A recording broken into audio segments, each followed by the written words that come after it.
Oke teman-teman, ini itu sekarang jam 2 hari Sabtu, besok Minggu. Dan insya Allah malam ini sahur terakhir kita ya.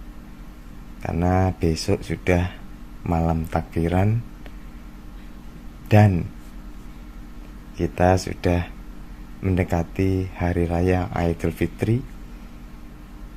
Saya pribadi minal aidin wal faidin, mohon maaf lahir dan batin apabila selama menemani teman-teman semuanya di bulan penuh berkah ini, bulan Ramadan, ada kesalahan baik disengaja ataupun tidak. Saya mohon maaf yang sebesar-besarnya. Yang enggak cuman hanya bulan Ramadan, pokoknya selama inilah. Jika saya ada kata-kata yang menyakiti, lalu menyinggung, saya hanya manusia biasa dan mohon maaf yang sebesar-besarnya. Dan mudah-mudahan di hari yang fitri nanti kita bisa saling membersihkan diri dan meningkatkan ketakwaan kita. Amin. Oke, untuk menemani sahur terakhir ini, saya akan bahas mengenai kerusakan touchscreen. Jadi di HP itu kan ada yang disebut ghost touch ya.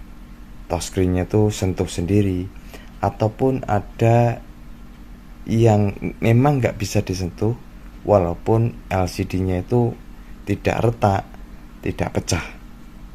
Nah, ini berlaku untuk di HP apapun ya. Jadi kenapa saat LCD itu masih bagus, nggak pecah, nggak retak, tapi nggak bisa disentuh? Itu biasanya faktor penyebabnya bisa jadi jalur touchscreen yang ada di mesin tidak ngeluarin tegangan. Bisa tegangan touchscreen itu biasanya 2,8. Lalu bisa juga IC atau komponen yang ada di fleksibel LCD itu yang bermasalah juga bisa. Lalu bisa juga fisiknya, fisik untuk touchscreen-nya. Jadi kan di LCD itu kan di bawah LCD layarnya, lalu di atas touchscreen-nya. Nah, itu bisa juga terjadi kerusakan di touchscreen itu sendiri ya.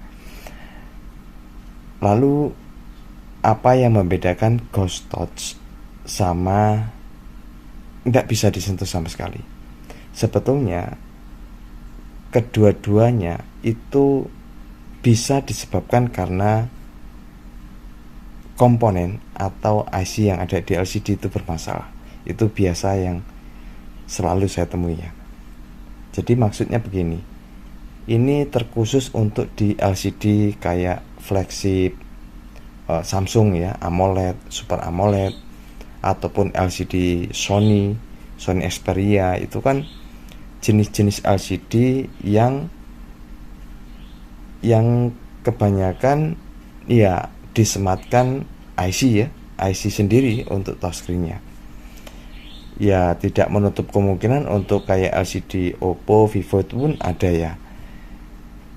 Nah, kali ini saya tuh ada kasus HP Sony limbah Jepang.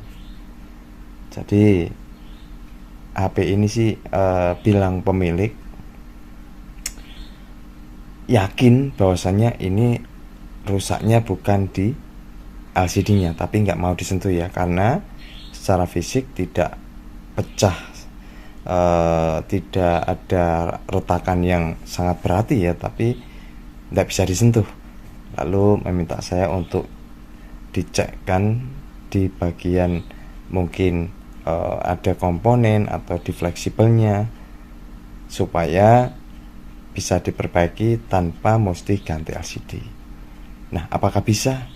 Kita akan coba bahas kali ini. Dan sekali lagi, minal aidin wal faidin, mohon maaf lahir dan batin. Kita langsung aja ke pembahasannya.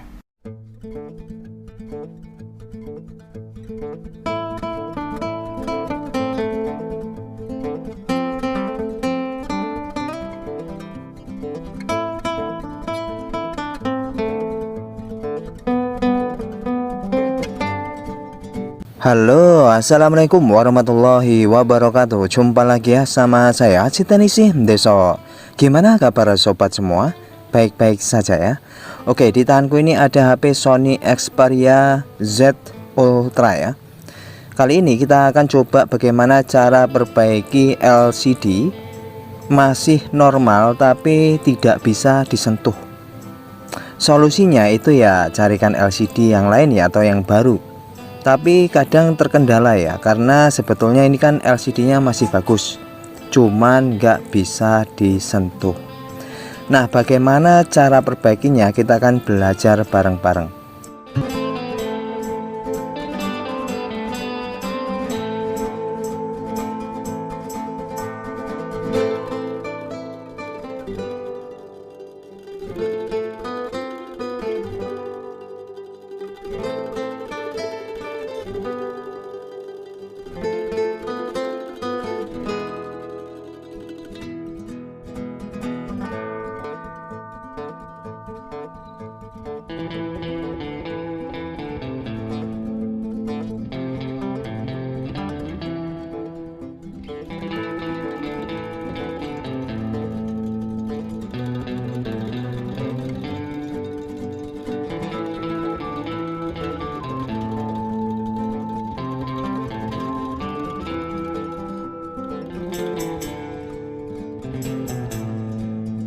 Oke, ini sudah kita buka ya bagian backdoor, dan baterainya kita sudah buka.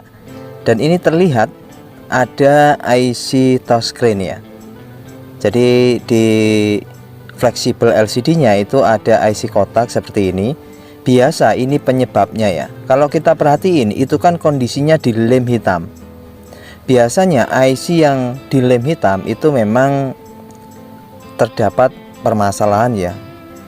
Nggak tahu kenapa, padahal seharusnya kuat tapi ada aja masalah ya. Kita akan coba bersihkan lem hitam dulu.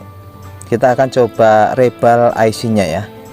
Jadi untuk bersihin lem ini saya tembak blower di setelan 250, anginnya 40 ya, sambil kita kerok bagian pinggirnya sehingga lemnya tuh pada rontok ya, pelan-pelan saja ya.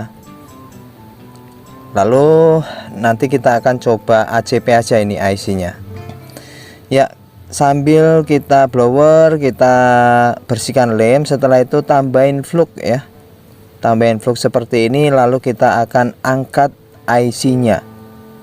Nah, untuk pengangkatan IC ini saya gunakan panasnya 330. Walaupun dasarannya fleksibel itu tidak masalah ya, teman-teman. Kita tinggal angkat aja seperti ini. Nah, ini sudah terangkat ya untuk IC-nya. Masih ada sisa lem di bagian fleksibel. Kita tambahin dulu flux ya.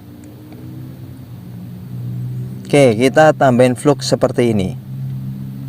Lalu kita tinggal bersihkan sisa lem hitamnya yang ada di fleksibel.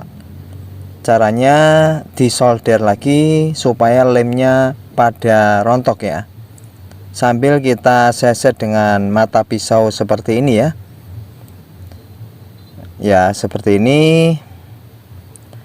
Dan pastiin sampai dia bersih ya.